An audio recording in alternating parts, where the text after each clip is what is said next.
1, 2, 3, go! I think this is a result of recently watching Summer Camp Island. I felt so relieved watching an animated series with character designs that actually look cute, while Susie here makes me want to throw up. Audrey here looks adorable even when compared to her previous incarnations, although I'm not the biggest fan of her voice. I know it's meant to reflect on her personality, but it sounds fake.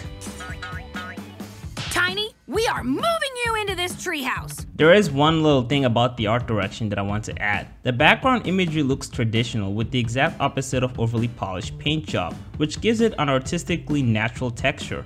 But the characters themselves have an almost generic digital texture.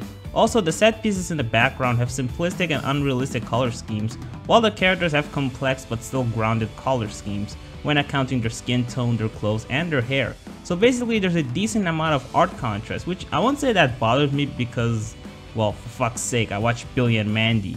Also, it's kind of rare to see this now because most cartoons I see have realistic color choices in the background with minor color patterns, which makes this one sort of stand out. I can't really say I'm into this show though. While I was watching it, I wasn't really paying any attention even though I tried and there were no distractions. I watched the first 4 segments and they had uninteresting premises.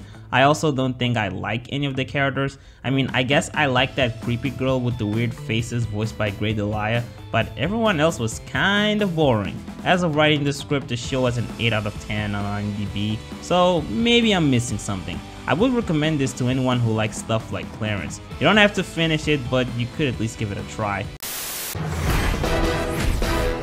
I don't have much of a history with the Spy Kids franchise. I think I saw one of the movies and Jessica Alba was there, I guess. That's pretty much it. I've never been invested in this franchise, and this cartoon only makes things worse. You know what I really hate? Sibling rivalry at its most typical kind. Tell me if this sounds familiar. There are 2 siblings. One is a boy with an obnoxious, irresponsible, and reckless personality, and the other one is a girl with a smart, responsible, and more or less stuck-up personality, and they bicker with each other again and again. Does this sound familiar to you? Like, I don't get it. Why does children programming keep doing this? Does anyone even really like this type of sibling duo? I barely even liked it back when I was a kid. It's overdone and annoying. Speaking of overdone, actually I wouldn't say overdone, I would say predictable. I think I'm getting too old for cartoons, and I don't mean that in like it's meant for kids and me being a 21-year-old shouldn't be watching it because I'm too mature for it. No, I mean that in like I've become too familiar with tropes that it's hard to find so many things impressive now. It was so easy to tell that the first episode would end with Carmen and Junie learning how to reconcile their approaches and coming to an understanding. Oh, I also can't really stand misunderstandings. In the second episode, the main conflict was that Junie couldn't stay awake because of Ace constantly snoring, and this is not something hard to clarify to the teacher because it ended up getting Junie in trouble. And then when Junie had noise-canceling earplugs stuck in his ears, he could have easily explained to his teacher that he couldn't hear him.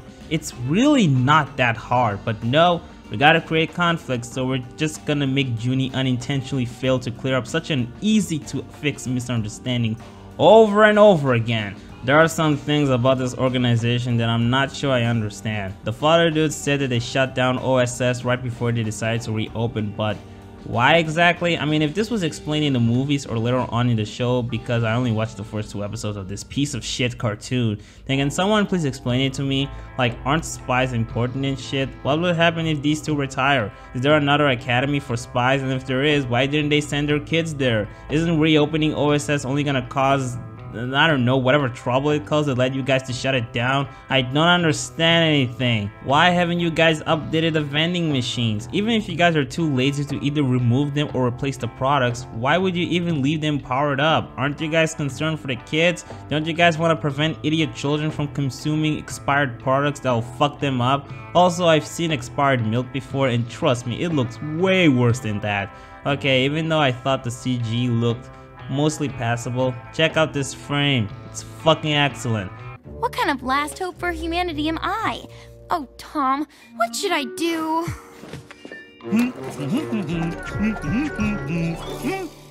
You know, you're right. I should be true to myself. Carmen, what do you mean you feel like you're being true to yourself? For the first time, I feel like I'm being true to myself. What were you doing before that made you feel the opposite of that, and what realization you had that made you reach that conclusion? Don't just spot out a bunch of random bullshit just to make the scene more touching than it actually was. You were just thinking about how much time you have for hanging out with your friends the entire episode, so don't pretend it was more than that. I didn't really like the dialogue, it was kind of dumb and stupid just like the show. I really hope someone's getting something off this video because watching this shit just destroys my soul. Nothing happens on the first day of school?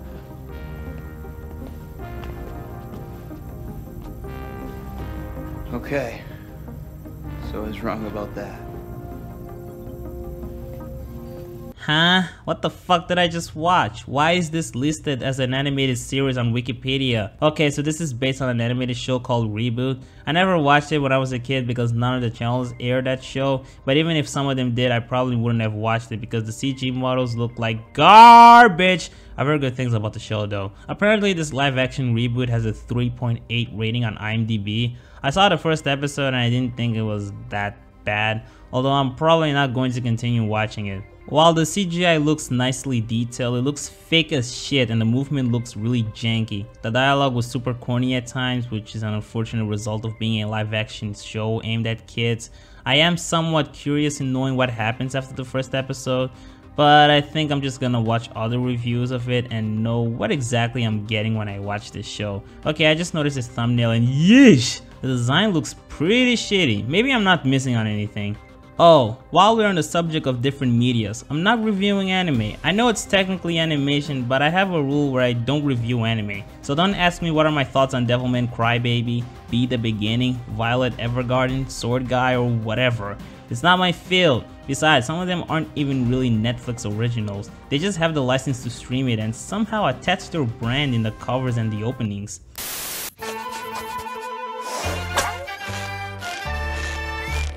I didn't watch Captain Underpants when it was first released on theaters. I tried to watch it very recently but I couldn't finish it. I closed it after 15 minutes. Although one thing I will give credit to the animated series is that the voice actors who play the two main characters actually sound like children. However, this series suffers the same problem I had when I tried watching the movie.